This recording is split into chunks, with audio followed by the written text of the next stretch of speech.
Hi, I'm Mel Van Dusen, and welcome to the show. You know, I think many of us can remember as children some defining moment where some incident happened that took our lives in a different direction. And for me, one of those defining moments was when I was in the 4th grade. And Mrs. Duckworth, my teacher, would have a lottery every so often, and lucky children would go to some interesting event. And for me, when I was chosen one time, we got to go to the Rosicrucian Egyptian Museum in San Jose. And seeing the mummies there and going through the tomb and looking through at all these artifacts and really learning about an ancient mystical system, I remember that it seemed kind of similar to what I had learned in the church, but not really. But anyway, that was the beginning of a process for me whereby I looked for the commonality in the various religions and philosophies. And today, we have with us here, who better to explain this but the President and the Grand Master of the Rosicrucians, Julie Scott. Julie, welcome to the show. Thank you, Mel. Yeah. Julie, how would you describe the Rosicrucian order to someone who had never heard of it? The Rosicrucian Order is a philosophical and educational organization. It's not a religion, and members are all around the world, men and women who study natural laws in order to live in harmony with them. And what do you mean by natural laws? Well, natural laws are things such as cycles or understanding the growth patterns or understanding how things work in nature so that we can apply it in our own lives. I imagine when people look at Rosicrucian Park, I think the museum is the only museum in the world with Egyptian-style architecture. It is, yeah. Yeah. They look at all these strange images and they wonder, you know, what in the world is going on in there? So what is the greatest misunderstanding that people have about the Rosicrucian order? Well, typically I think people misunderstand and believe that the Rosicrucian order is a religion, which it is not. We encourage Rosicrucians to participate in whatever religion they choose to or not. And I think people also misunderstand anything that's called mysterious or mystical because it may seem a little bit spooky or unusual when really, again, these are just natural laws that people can understand and then apply in their lives. I checked out your website, and there's a Rosicrucian timeline, and help me to understand this, but on the timeline there is Atlantis, dynastic Egypt, the Essenes, the Orphic Mysteries, the Pythagorean School, Eleusis, the Isis Mysteries, Kabbalah, Mithraic Mysteries, Hermeticism, Gnosticism, Neoplatonism, alchemy, the Templars, and the Sophia tradition. What is the common thread that holds all these different traditions together as it comes down to us today as the Rosicrucian order? Well, this is the tradition that's been perpetuated over the millennia. And it started thousands of years ago when people had a much closer relationship with nature and understood things in a different way than we do now. And people gave their lives to perpetuate this wisdom. Sometimes these various traditions that you just mentioned had to go underground in order to protect themselves. Yet there were always individuals who perpetuated this wisdom and allowed it to be passed on and never lost. Give us an example of an ancient mystery religion and how that helped the people at the time. Well, these are in various traditions. There's the ancient Egyptian traditions. Give us an example of that.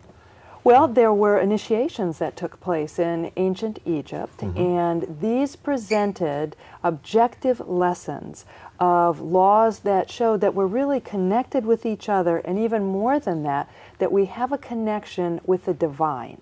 The Greeks did the same thing in the Eleusinian mysteries and at the tradition at Delphi.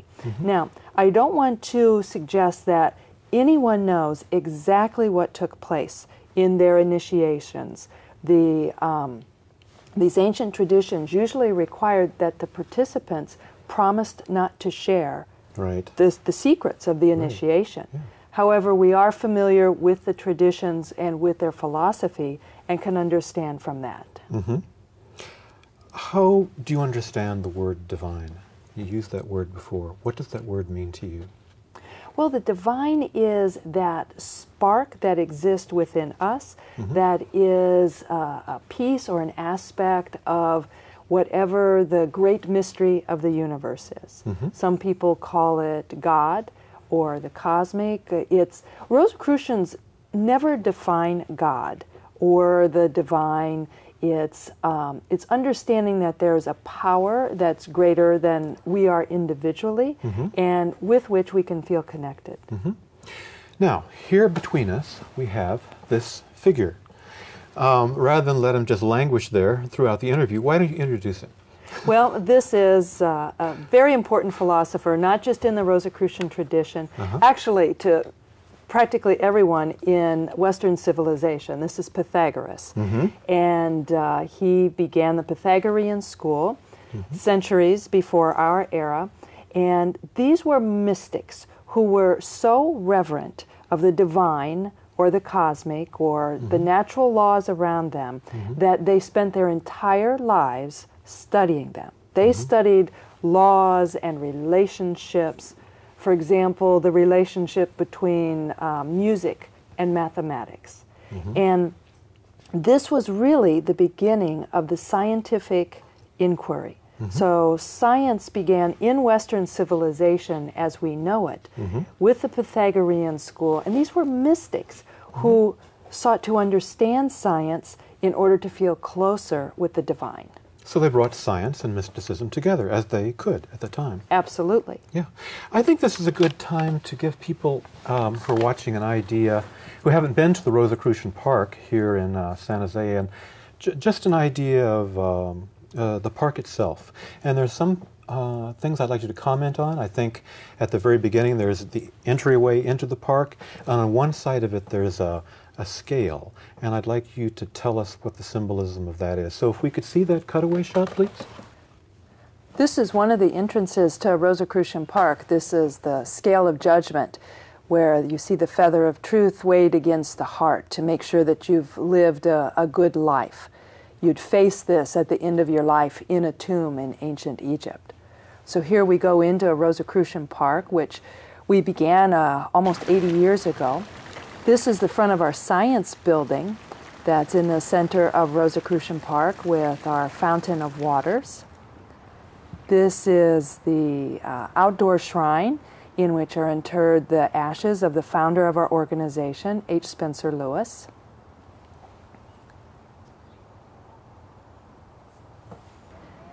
And here is the Grand Temple of the Rosicrucian Order. Members meet here regularly. Julie, the park is beautiful. We saw just a few things there that I could get on the camera, but they're magnificent buildings and expanses of areas and really grand buildings. I encourage people to go to the park and check it out. It's a beautiful place. Thank you very much. Yeah. Do you spend much time there? I do spend a lot of time there. I purposely moved close to Rosicrucian Park. It's in a beautiful neighborhood, and our grounds are tenderly cared for. Yeah, I enjoy spending time there, even in my off time. Right, and we're in the heart of Silicon Valley here. Have you found that many people think that mysticism is hostile towards science and vice versa? Well, it depends on the individual. However, I know a lot of scientists. There are a lot of Rosicrucians who are hardcore scientists who just keep going deeper and deeper until you have no choice but to reach the mystical. And certainly a lot of mystics who find the science of the world around us quite fascinating as well. Uh-huh. And you have a progression of courses that you offer, I think. And it starts out with such subjects as the illusory nature of time and space and meditation. It goes on to free will, karma, and reincarnation. And by the end of this program, what might a person expect? Well, the Rosicrucians of centuries ago were alchemists. And these were people who didn't just turn lead into gold. They used alchemy as an allegory for their refining their qualities from the more dense to the more refined. In themselves. In themselves, yeah. This was personal transformation. So metals were a metaphor for something that was within. Right. Right. Yes, and so the idea is that as you're exposed to new ideas, to more than just the usual ways of perceiving, that you develop abilities that you may not have had before, that you open your mind to other ideas, to other cultures, and this adds not only to our personal growth, but also to understanding others and tolerance of other cultures. How has being with the order enriched your life? Well, it's enriched my life in so many ways. First of all, I've met some fascinating people, been introduced to just such interesting topics, and it's done a lot for me personally in understanding and being educated in topics that I just hadn't been exposed to before. For example? Well, developing my intuition and understanding simple things like physiology and biology, as well as probably most especially understanding the wisdom of the ancients and how this can be applied today. Can you give me one example about how one can improve their intuition? That's not secret. Yeah, that's not secret. Well, there are very simple techniques. You can do something such as when the phone rings, pause and see if you can intuit who it is that's calling you. And you start with very simple exercises like this that eventually we introduce all the topics that a Rosicrucian studies in the first 15 months of the lessons. And then we go back and address them in a spiral, coming at them from different perspectives over many years of study. So that one wasn't a secret. Okay. Good. Now you know, it was only after you agreed to be on the show that I found out that you were the Grand Master. And that kind of took me aback. Do you ever wake up in the morning and think to yourself, my God, I'm the Grand Master of the Rosicrucians? Well, I know what it means to be the Grand Master, and it means that I'm the lead ritualistic officer. So I am a Rosicrucian student like every other Rosicrucian. We don't have a guru in our organization. I'm learning like everyone else. So I understand completely what it means to have that title. And if anything, it may mean that I'm the most humble student of all. I'm learning a lot. You are. You know, when I first met you, I thought, my God, this is someone that I could really relax with. There's no pretense here. Oh, well, thank you. There's no overpowering energy that was going to blow me away. I find you just tremendously open and accessible, you know, completely without pretense. What do you do to do this? How do you manage this? And yet, you know, just be kind of like someone you'd find it easy to talk with on the street. Well, you're very kind. Thank you, Mel. This is part of the Rosicrucian tradition, and I mentioned the ancient Greeks. One important tradition in Greece was Delphi, and you probably know the injunction there. Know thyself. To know thyself. Right. And it's, you know, we all have this divine spark within us. We all have the potential for anything. Everybody's learning.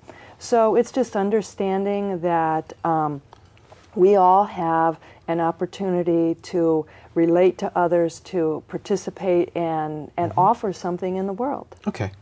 I want to be blunt.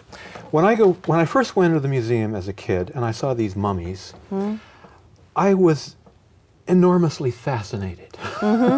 And by the tomb. Why is that? Why are people so fascinated by these things? Well, you're right that Egypt has had this allure for millennia, and certainly since the 1920s. I think it's because Egypt never reveals all her secrets. There's always still some secret that's still left to be discovered, and this is from everything. Egypt covers everything up with the sand. You know, the Sphinx was covered with sand up to here at one point. So it's understanding that there's more than meets the eye, that these symbols mean more than they may appear to mean.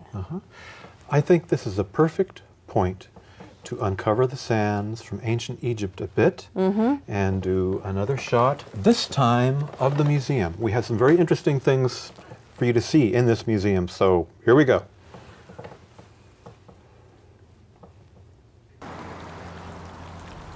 Now this is the front of the museum. It's a beautiful place. We're zooming in on the entry there. Anything you'd like to say? Well, this is modeled after the Temple of Amun at Karnak, and it's... Mr. Armstrong, welcome. Yeah, thank you. Good to have you with us. May I come in and see your collection? Absolutely, please do.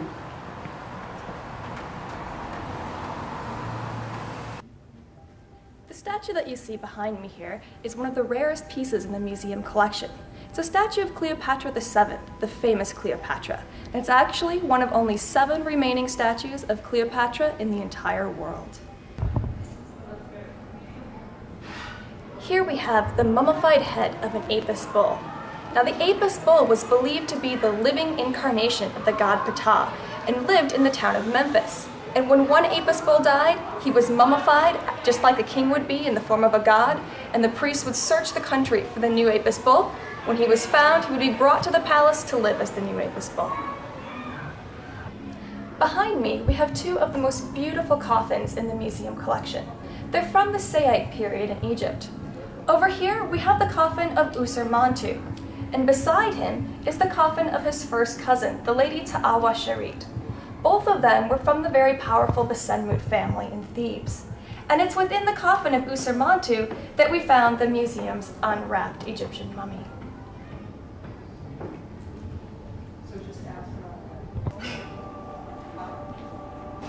The mummy that you see before you is one of the 4 mummies we have on display here at the Rosicrucian Egyptian Museum. Now, as you can see, this mummy has been completely unwrapped.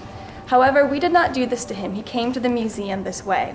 And as a result, we don't know his name, we're not sure of his occupation, and we can only guess about when he may have lived.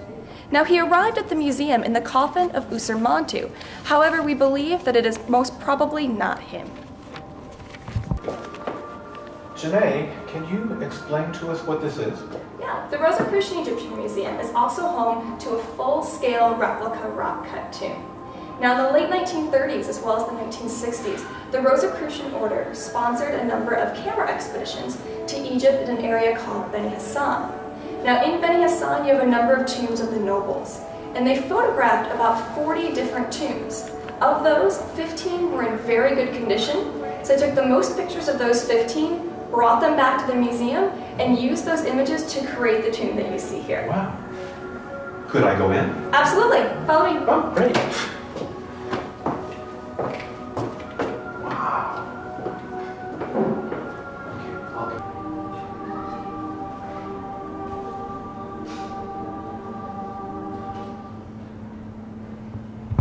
This is the offering chamber in our replica rock-cut tomb. Now, the primary purpose of the offering chamber was to provide a place where the family of the deceased could come to bring him food every day. In this way, the deceased would never, ever, ever have to worry about starving in the afterlife. Here we have a Serdab statue. Now, the primary purpose of the Serdab statue would be to provide a place where the deceased could look out and make sure that everyone was bringing him the proper amount of food so that he would be able to eat in the afterlife. And if you follow me down, here we can go down into the burial chamber.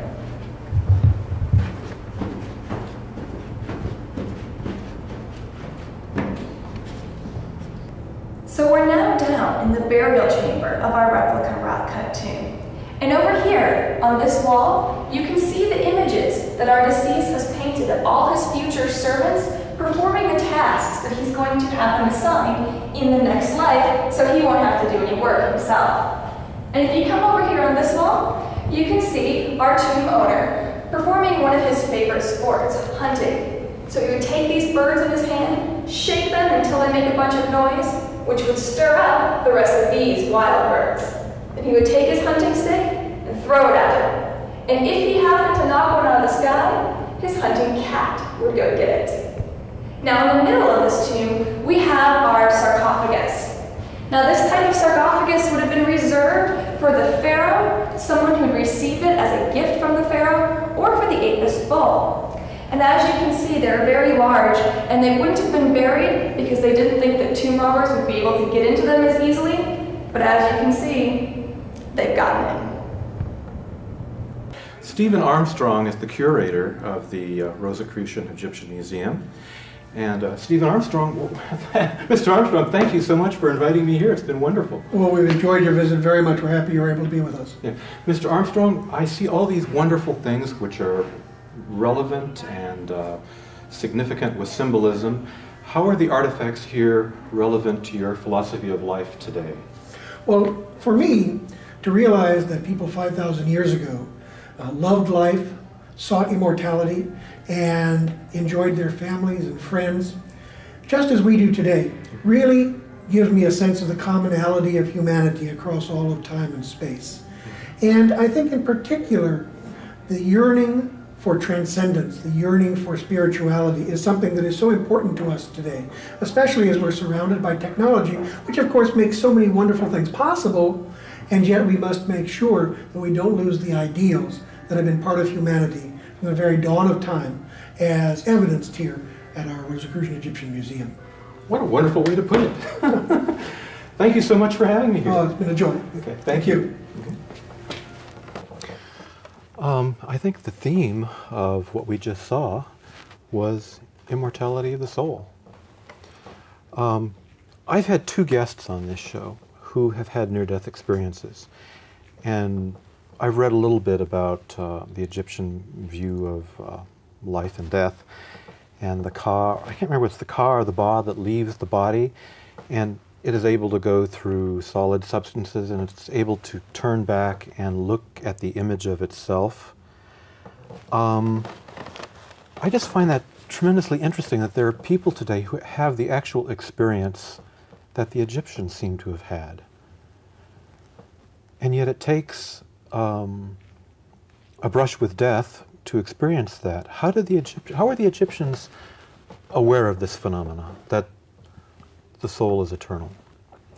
Well, that's a subject that a lot of people are very interested in and presenting different perspectives on. Mm-hmm. For some Egyptologists, they really don't give the ancient Egyptians a lot of credit for the complexity of their belief system. Mm-hmm. However, there are many today that are seeing the similarities with the shamanic tradition and the understanding of going to another plane of consciousness or another plane of awareness and returning with the ability to communicate just beyond what's in our local area to heal. Mm-hmm. And they understood the place that you went to after you passed on.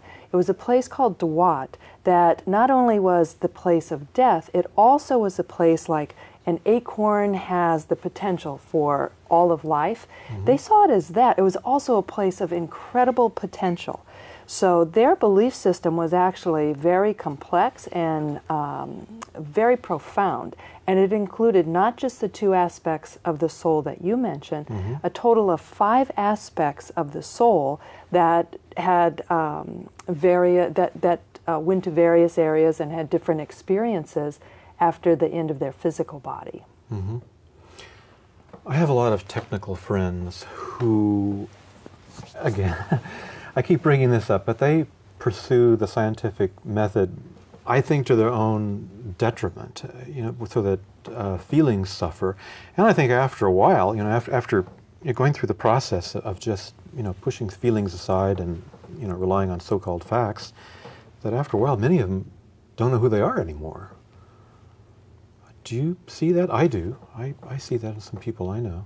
Well, this is a pendulum that keeps shifting back and forth, and it's actually in the 1600s, when the Rosicrucians first made our presence known. This was a time of great superstition and religious intolerance, and it really, in order to be able to survive and to present ideas that were not superstitious, everything had to be presented in a very scientific way that could be validated without any emotion or even any subjectivity in it. So we've kind of taken it from one extreme to the next, and certainly a lot of the greatest scientists see that when you get down to the core of even a cell or the body, you get to something that you just keep going deeper and deeper, and you find energy and information and something that really just can never be pinpointed. There's always that great mystery. Right. At the end of Rosicrucian studies, one comes to a knowledge, I'm told. And the knowledge is a kind of gnosis. It's a kind of knowing. And I understand it's not definable. But could you tell us something about it? Well, there really is no end to Rosicrucian studies. Even when we complete the lessons, that it takes many, many years to complete all the lessons and to participate in the various initiations which take place as you progress in our studies. Even then, we look at the earliest lessons again with a completely new perspective. So there is no, it's developing other ways of understanding beyond just the intellectual, and there's no end to that. Right. On your website there's an interesting quote from the Quran that I had to read it several times before I got it. The quote is, "And in the shifting of the winds and in the clouds that are pressed into service betwixt heaven and earth are signs to people who can understand." There are signs to people who can understand. And you, in a way, I think, provide that service. You provide a method by which people can understand. And it relies on intuition and the benefits of these courses you offer. And it relies on the student being open to learning. If we're closed and think we know it all already, no learning's going to take place. So Right. we participate in our learning. Julie, I'm so glad that you could be on the show. Oh, thank you so much. And you're wonderfully easy to be around. Oh, thank you. And the information comes easily, and you're a real credit to the order. I was expecting some overpowering presence. You're a wonderful person. Well, thank you very much. Thank you so much. Thank you. Okay. I hope you've enjoyed the show. I've certainly learned some things from it, and I hope you've enjoyed it. So please, tune in next time, and I'll see you then. Thank you. Bye-bye.